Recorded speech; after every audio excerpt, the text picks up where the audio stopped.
Assalamu alaikum aziz ildeşler. Selamun aleyküm Aydın. Aleykümselam Kemine. Vatandaşlar selamünaleyküm.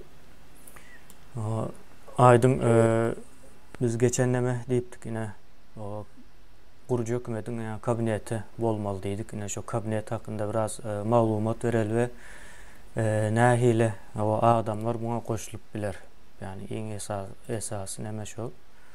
O şunun üstüne azırak bir nemedeli durup geçeli. Ben hazır şu taydan nemeni görkezeyim. Yazıları. İldeşler şu tayda görüşünüz yağlı. Kurucu hükümete kimler girip biler nemesinde. Biz bu tayda iki neme ayırdık. O sosyal bilimler var, bir hem tahkik bilimler var. Tahkik bilimlerin hem ehlicesi değildir. Yani sosyal bilimlerin edil diyen yağlı ehlisi girip biler benim nemem fikrimce. Ona hazır neme ders düşündürürüz. Yine sosyal bilimlerde psikoloji, sosyoloji, siyaset bilimleri, sosyal antropoloji, etnografi, etnoloji, demografi, kamu dolandırış, tarih, kronoloji, filoloji, halk aratnaşıklar, hukuk, teoloji, aratnaşık, komünikasyon olmalı bu tayda. Sosyal hizmetler, turizm ve yeniden şuna benzeşler yani. Ondan sonra tahkik bilimlerde iktisadiyet, maliye, bank dolandırış, management, statistika, dolandırış malumatlar ulgama, IT management deyip geçe.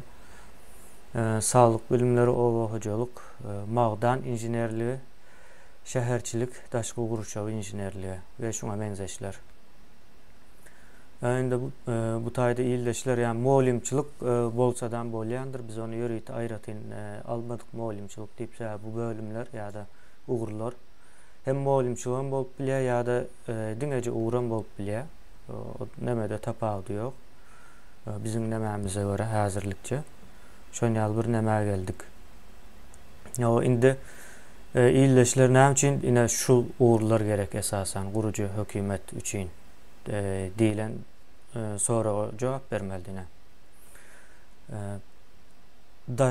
Hazırki ösen yurtlarda esasen şu bölümleri kutaran adamlar dolandırıyor. Yani böyle ki deyişlen aysak aslında bunlar teknokrat bir neme katlak koyuyorlar. O teknokrat katlağın öz işini qovu bilyen deyilen bir neme var, düşünce var.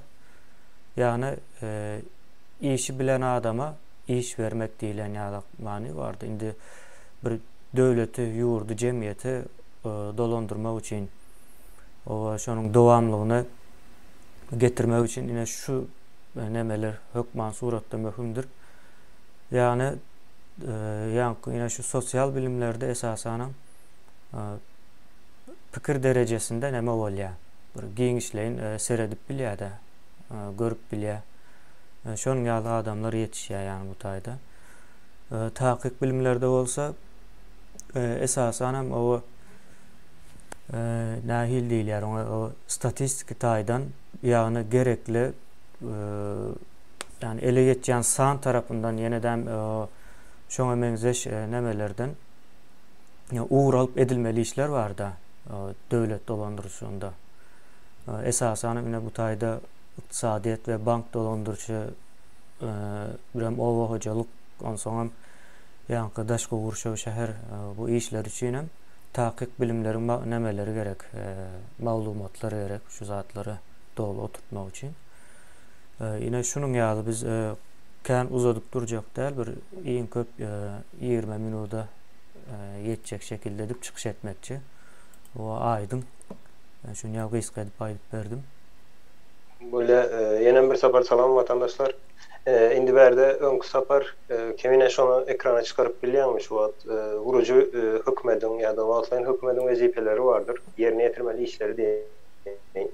Ne şu işleri yerine getirmek için hem on kadır meselesinde yine ekranda görüyen sanağı geçendir. Şu haysı bölümlerde okanlar ya da diploma varlar. yine düşünýänler diýen şu bölüme berde esas mesele diplomanız bolmaly däl. Esas mesele şol siz alan bilimiňizi näçe derece realizować edip bilýäňiz. Ýa-da durmuşa geçirip bilýäňiz şu alan bilimiňizi ulanyp bilýäňiz diýende. Şu okuýuňyza göre guruju hökümetde bir iş edip bilersiňiz, ýani öz uğruňyz boýunça guruju hökümetiň bir näçe aşağında nämeleri bardyr, ýöriýte komitetleri bardyr, aýry-aýry. Her haýsy bir mesele seretýär sebäbi berde Türkmenistan, täze Türkmenistan gurmak üçin watandaşlar ol 100 adamyň ýa-da 300-500 adamyň işi däl gatykän adam gerek o taýda edilmeli işem edilşoň ýaly. Köp bolan üçin ve hakyky teknokrat derejesi gerekdir ýa-da öz işini bilýän adamlar gerekdir o taýda. Ýene bir nämeni goşup geçeýin watandaşlar şol guruju hökümetde ne täze Türkmenistan şu taýda bu guruju hökümetdiňe bir hökümet ýaly bir funksiyasy ýokdur. O taýda döwlet gurmaly. Şoň üçin adam guruju hökümetlik geçendir.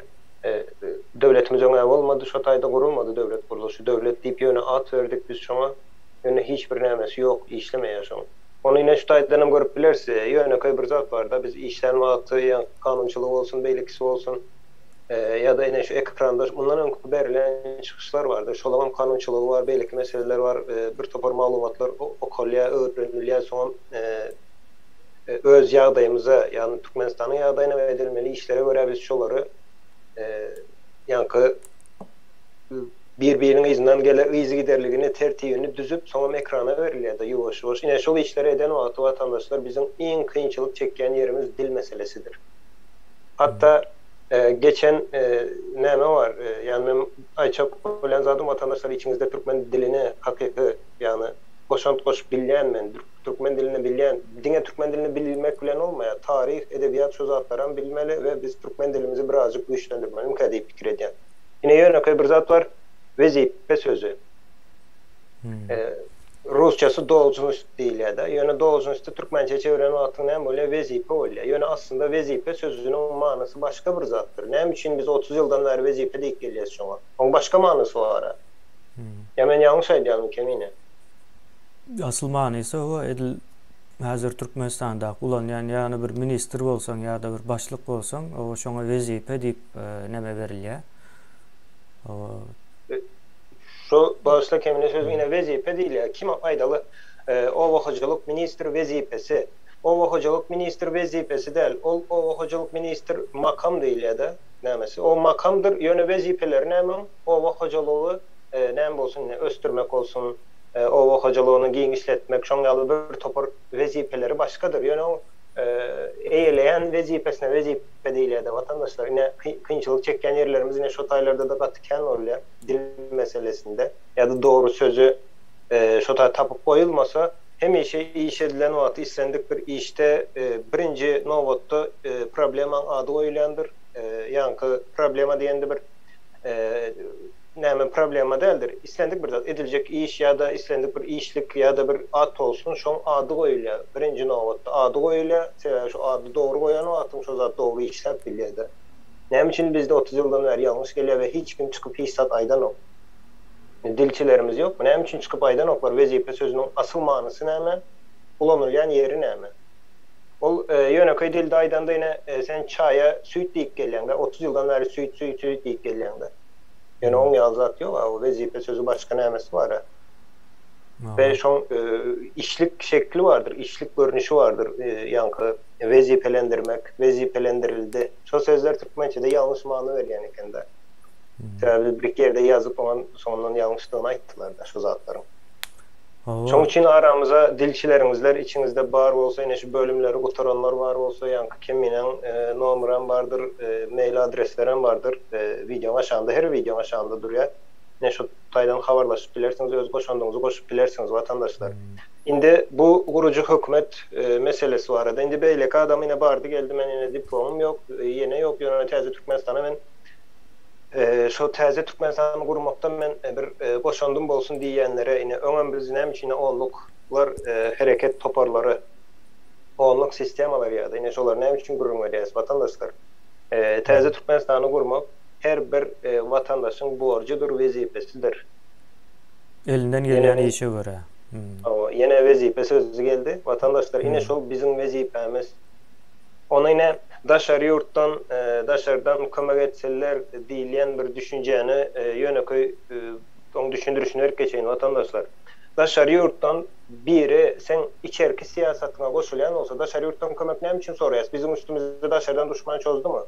Ya bir goňşy döwletden biri azar berýärmi? Şu an näme problemi var Türkmenistanda? İçinde problemi var ve içinde dören yankı cemiyetin netijesinde dören bir problemi var olsa onam daşardan biri gelip düzeldip berse ertiyerki gün şol daşardan yine iç siyaset şol biýilýär-de şu an Türkmenistan ýa-da iç siýasatdyr vatandaşlar daşarky siýasat däl ol. Daşardan kömek sorar ýaly. Sen öýüňde problemi bolsa goňşuňa gidip aýdama düzeldip ber. Özüň düzeltmeli bolýan. Şoň üçin iç siýasatyna şu gün eger bardy geldi halk ine çıkdy köçe daşardan kömek sorady. Men iç siýasatymy düzeldip ber. Aýdaly Eýrandan isledi. Eýranam edip berse şonu iç siýasatyna garşysa soň ertirki gün islendi karar alınan wagtda Türkmenistanyň içinde ýene Eýran goşulyp bilýär diýmekdir. Döwletiň özü diýerleri ýok diýmek bolýar-da. Şo problemalary siz göz öňünde tutýanyz mine daşary ýurtdan kömek soran wagtyňyz. Ya da biz yine özümüz şu zatları çözüp bilmez deyip fikir ediyoruz. Vatandaşlar bu meseleler yine devlet devlet kurmak meselesi aslında onu tezelden oyla tapmak, nem etmek gerek devlet. Yönü tarihi okan, dünya tarihini okan ne oldu? Vaat nirden nire gidiyor vatandaşlar. Şu zatları da seyredin. Tarih diyende de o tarihi giyin işleyini okumamam gerek değil. 3000 yıllık yani şu günden 3000 yıl milattan 1000 yıla çelini okasanız sizi çok ayda bir zatı görürsünüz. Yine yankı näme diýilýär karolluklaryň döreýişi ya da beylikler dören wagtlaryny görürsünüz. Ondan soň imperiýalary görürsünüz tarihte. Soň imperiýalaryň ýykylşyny görürsünüz. Soň döwletleriň dörenini görürsünüz. Konstitusiýanyň emele gelişi. Şu tarihdaky bolan vakalar diýildi. Şu vakalara hemmesine göz önünde tutup aýdan wagtyň nire gidýäni görüp bilersiniz vatandaşlar. Ve şu gün yine 21-nji asyr häzir wagt mundan 1000 ýylky öňkü gidişinden şu wagt gaty çalt edýär. Belki 100-200 esse çalt hereket edýär wagt. Ve tarihte 21-nji asyr şu wagt 25-nji 30-40-njy ýyla şeýinde 40-njy ýyla çelini 2040-njy ýyla çelini dünýäde kän özgörüşler boljak bizim gözümizin öňünde. Ve Türkmenistan üçin hem şu gün ullakan bir pursatdyr. Gatolu pursatdyr şu gün. Türkmenistany şu taýda hakyky döwlet gurmak üçin pursat. Bu pursat sen elden gaçyrsaň indi belki ýene 100 ýyldan şuňa pursat beripdiler ýa-da 70-80 ýyldan soň dörepdiler. Ýöne 21-nji asyrda döremejegi görünüp dur. Aydın şu taýda bir neme var, sonra var şonu okaýyn, sonra öňde däl bir neme ýaly. O Aymrat Ezizow diýen ildeşimiz o filosofiýanam o goşmaly keniňiz diýen ýaly neme ýazypdyr ildeşler. O taýda filosofiýany yazmandyr ýöne we şuňa meňzeşler diýdik. Ýani aslında değişli bolýar. Soň aşağında da o Noam Chomsky barada ýazypdyrdy şolam. O filosof mu diye. Yani aslında o filosof değil, Noam Chomsky dilçidir. Filologdur yani. Dilçidir yani hakikaten ama filosoflarım gerek bu işin içinde. Yani yoksa hem taze Türkmenistan ne edip o hıyal etmeli. Şu nemesine o gidermek için. Son ne için bunu okudum aydın. Yani bu taydaki yazılan bölümler ya da uğurlar var da yani hükmen suratda şunu okumalı diýilen zat yok yani şu zatlarla hem gızıklanıp meşhurlanıp belli bir derecede özüne maglumat toplan olsa olaram bolup bilýär. Yani iň soňunda yani üniversitede giden köp adam bilýändir yani bölümler uğurlaryň hemmesi bir-birine baglydyr iň soňunda. Yani köp kesişýändir. Şonuň üçin ya diplomuňyzda yazana seretmäň o kelläňiziň içindäki has möhümdir yani bu ýagdaýda. Yani teknokrat olmamış olur. İşi bilyen demek yani. Elinde diplom olan demek değil. O elinde diplom olan meselesi. O hatta elinde kızıl diplom olma diyen bir neme vardı. Aydın bir söz vardı. Bilyen olsan yine şu düğünden yanlıştır. O diplomun kızıl olsa da o neme olsadan peydası yok. Eğer kellen içinde bir zat yok olsa. Şunu Ya şu duydurayım dedim. yankı mesele kemin o bilmek, öğrenmek ya da ılım bilim diýilen zatlar var da. Men birincine näme sorum, yine gyzyl diplom, yine näme üniversitet, 2 üniversitet, 4 üniversitet guturdum diýerlerde. Ne şuňa soraw bar. Dünýäde şu güne çeline hakyky bilimi ölçäp bilýän, yankı akyly ölçäp bilýän bir mekanizm ýok vatandaşlar.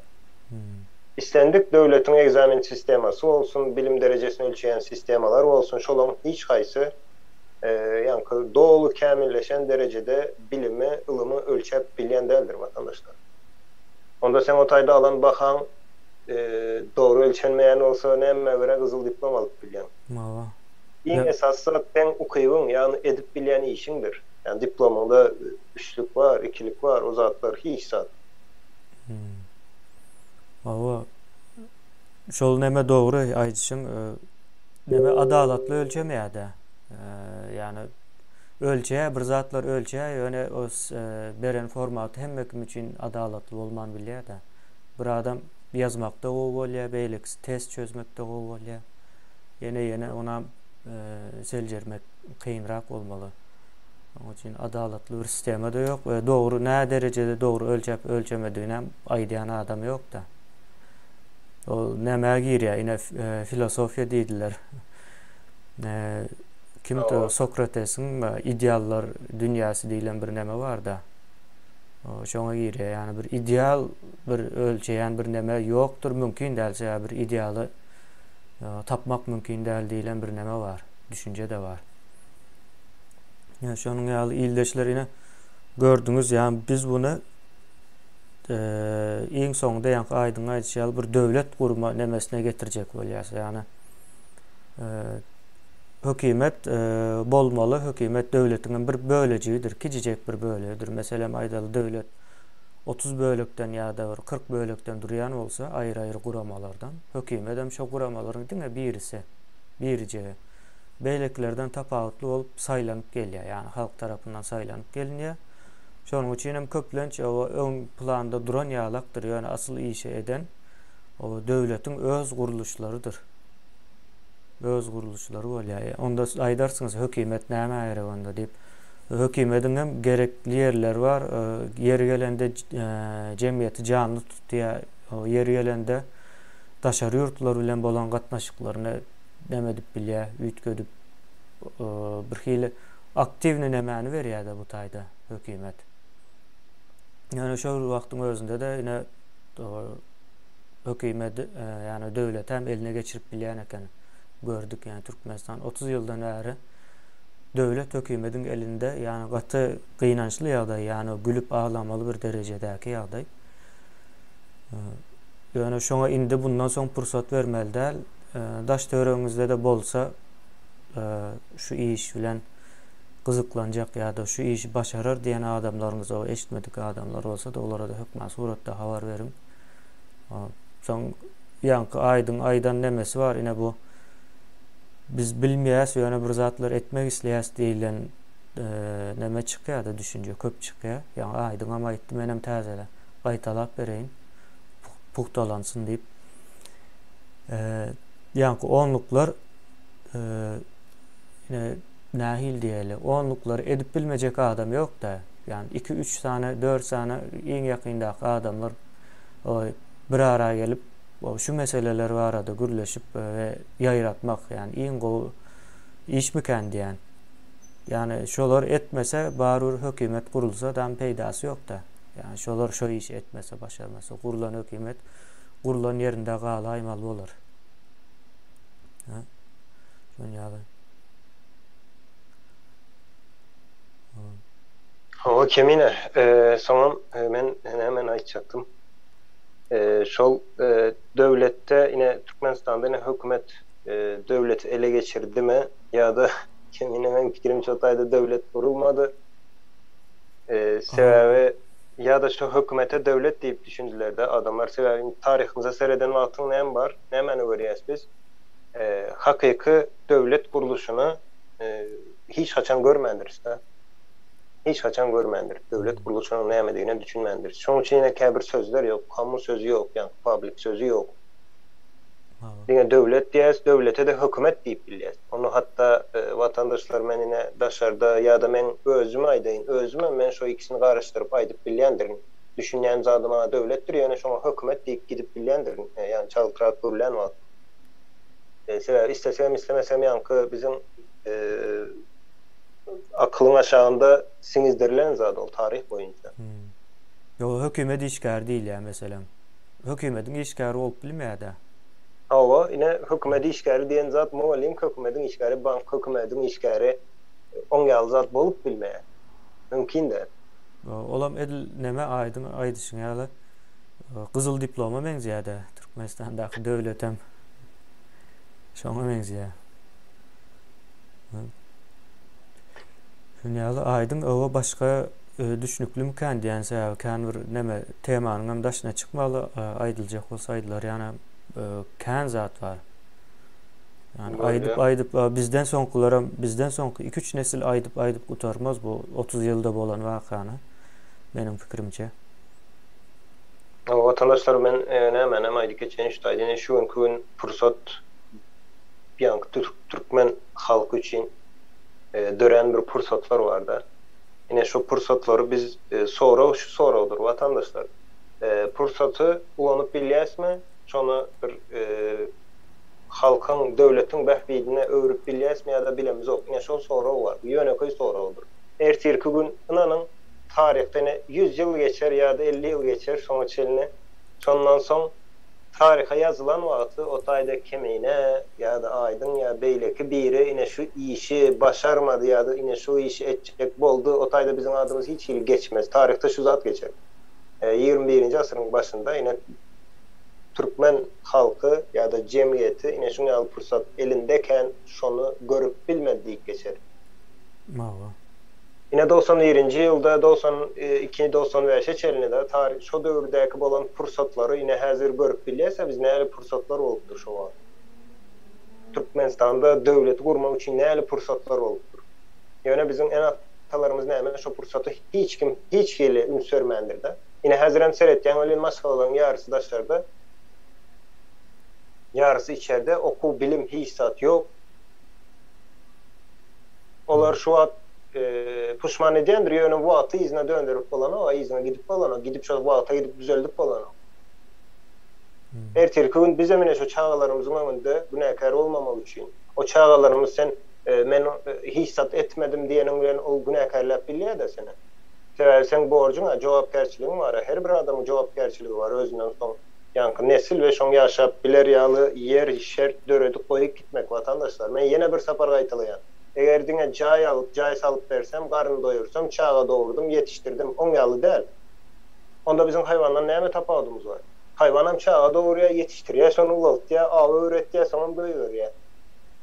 Şondan birazjyk tapawutly bolady. Azjyk tapawutly bolup bilen günüň eýýäm sen döwlet düzeldip bilýän. Mümkin şu zatlar. Tamam, halmrada yine şu gün aydık geçendir, yankı pasport meselesi var arada Türkmenistan'ın içinde şolar uzaldıp vermek. Men bu şahsı pikirim vatandaşlar, Türkmenistan pasportları uzaldıp verer, sebebi olar üçün behbit var verdi. Pasportlarını uzaldıp vermek, hatta daşar yurtta işlemek üçün, şert öredip vermek üçün Türkmenistan'da behbit var. Eğer olan kellesi işleyen olsa, ya da şonu şu an planlayandırlar yankı, daşındaki adam içine almamak. Sebebi onun arkasında ona isteseniz bir gün vaktimiz olanda bir gepleşik aydık geçeriz. Näle operasiyalar edilýär diýende, ýanky işleri var özlerinin. Yani Mahinasiya değil ya. Mahinasiyaları var. Daşarda olmanız hazır her kim pikir edýär de men öýme pul uğratýan, öýme näme uğratýan bir kömek etýän diýär de. Ýöne sizin hemmeden kömegiňizi isteseniz hem islemeseniz hem diktatoriýa çykýar. Men arkamdan yine halkım yaşap bilir diye. Men arkamdan yine olarım Türkmenistan içindeki halkım şunu düşünüyor yine. Nem bolsa da yine prezidentimiz gowy hiç sat yok, uruş yok, näme yok. Şoň ýaly bir düşünje bilen ýöne aslında oň ýaly däl. Hatda uğradylan zatlar men ýanky soňky nämemde şo Türkmenistana uğradylan azyk harytlara çenli gelipdir-de. Ýani konserwirowany önümler uğratýarlar. Soňam beýleki zatlaram bar. O zubna pasta diýdi, ýene diýdi. Şoň ýaly zatlar uğratýanyňyzda satyn alyp birazcık vatandaşlar ýanky ykdysady şu edýän işleriň birinciden hem möçberini aýdaýyn. 2 milyon adam var, her ay $1, her kim $1 uğratsa şonu hasaplan, şonu pikirlenin. Sonra birazcık ykdysadyýety seredip görüň.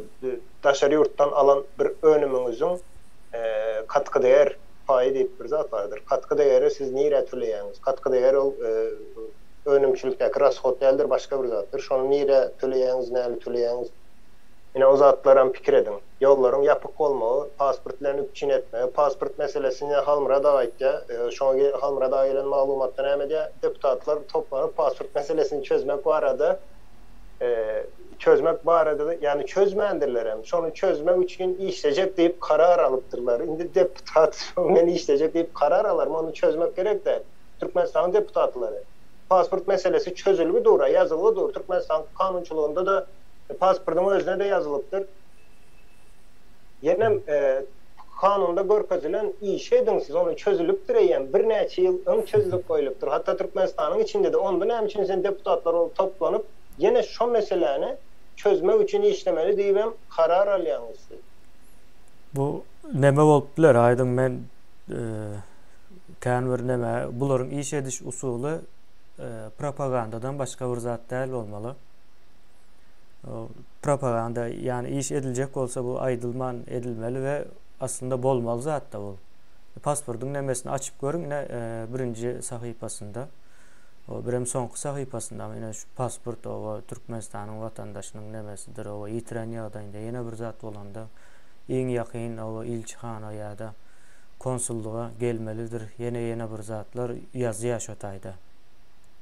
Diýmek şo ýazgy ýazylan bolsa bir kanunlar boýunça ýazylandyr. Yani arkasında bir kanun bardır yazılı şekilde. Yoksa yazılmaya olaryň hem bir nämedir yani deputatlar o birleşip näme üçin edýär bu işi onsoň olan bir nämerek aýdym olan bir şüpheli de.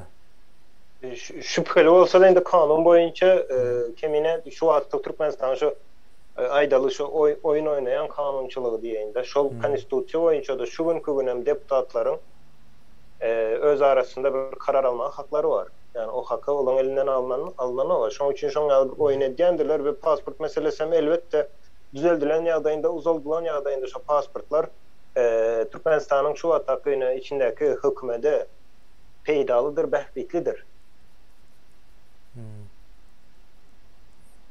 O ýöne onu ediben biler, onam siyasi oyuna öwrüben bilerler ona. Olar diňe bir öz behbitden onu esse bir behbit görmek için her zat edip bilerler.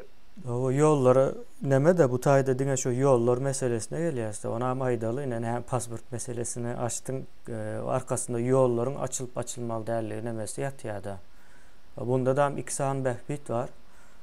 Biri halkyň gazabyndan gorkýan bolmaly. Bundan soň bu halk ýurdun içine girse öňküsýal bolmaýa. İkincisi hem ýanky ýurdun içinde bakyp bilmeýärler. Bu halk izne gaýdyp gelen ýagdaýynda. Ve bularyň daşyna çykmagy näme ikisi peýda getirýär diýen ýalyda. Hem bakmayan onuň üstesinde de pul uğradýarlar izne. Şonuň ýaly näme var? İçeridäki halka da kömek edýärler. Ýene eýneç uğratýanlar ýokmu? Ya da mebil uğratýanlar ýokmu? Soňam aýdyň ine näme bar da? Bärden pul uğradylýar.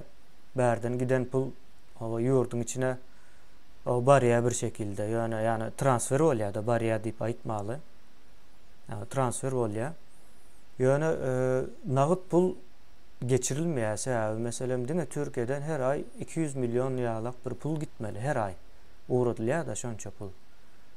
Türkmenistanyň içine diňe halkyň uğradan pulu 200 milyon dollary nagyt şekilde hiç bir ýurt goýbermeýär. Diňe bankyň üstü bilen transfer edilmeli o zatlar. Häzirki näme göre.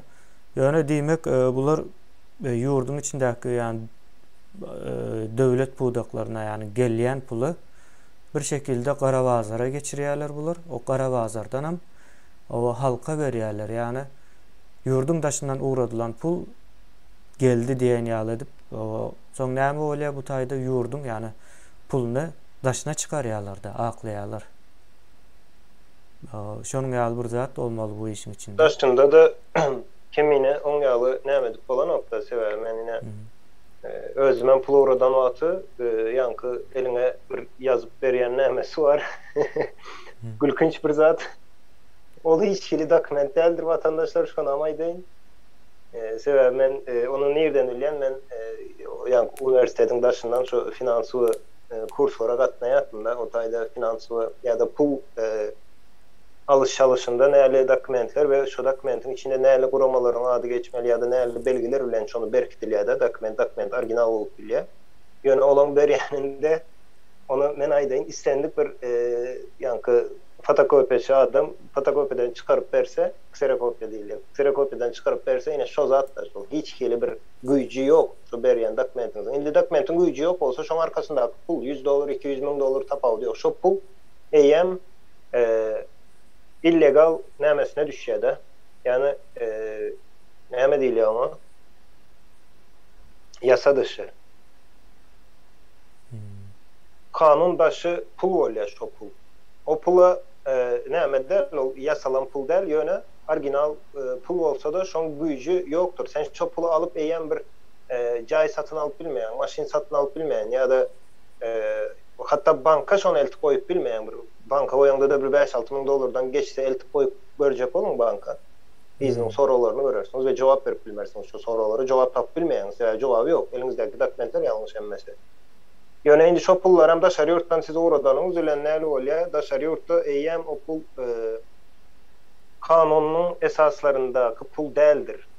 Şoň üçin daşary ýurtda bir topar öňem görkezendir şirketler, firmalar açylandyr. Olaryň edýän işi näme şo pullary bir zat edip legalizować ýa-da ýurmak diýil, aklamak. Şo pullary aklap bir işe goýbermek üçin edilýär o zatlar. Ýöne Türkmenistanyň içine gidýärmi? Giden o. Türkmenistanyň içine gidip gitmemeýiniň şuna aýdaýyn men bolýa Türkmenistan kabul etsin hem diýeli o pulu gelse, ýöne gelmek üçin birinji Türkiýe bolsa Türkiýanyň içinden çykmaly daşary, başka devlet olsa başka devletten daşary çykmaly. Indi berde kän bir zat ýok. Ine näçe mukdarda pulu yerli ýa-da daşary ýurdun valutasyny daşary ýurtlara çykaryp bolýar ýa-da granitsadan geçirip bolýar. Onuň her döwletde her hilidir ütbeşip, ýöne kän bir ütbeşik ýok. $10,000 kän bolsa ýen sen şoňa jogap bermeli bolarsyň, dokumentini görkezmeli bolarsyň, nerden geldi, nädip geldi. Suud etmeli bolýan da şo pulun hakyky puldugyny ýa-da işden deňi şonu gazanç edendiň. Başka hile çıkarıp bolan o. Yani berde $100,000 gurrun edilýär da. $1,000,000 gurrun edilýär. Onu sen hiç kim näle bolsaň olay geçirip bilmeýän. Geçiren ýagdaýynda da ýanky näme ýollar bilen geçýändir. Kontrabanda ýolu bilen geçýändir. Terörist diýip adlandyrýanlar var, her hili hereketler var. Olaň edýän işi näme? Şo granitsadan granitsa şoň ýaly zatlar geçirýär. Narkotik bolsun, ýanky pul bolsun, näme bolsun, şoň ýaly işler üçin. O pullaram diýmek şoň ýaly ýerlerden geçip bilýär. Geçäýän ýagdaýynda Türkmenistan'da başka kelime mümkin däl. Kemine meniken sen bugün açıldyň azrak, ýa-ni gowy. Näme bu meseleleri aýra-aýratyn girerse bu problemalar bar bizim nämämizde ýazdyk.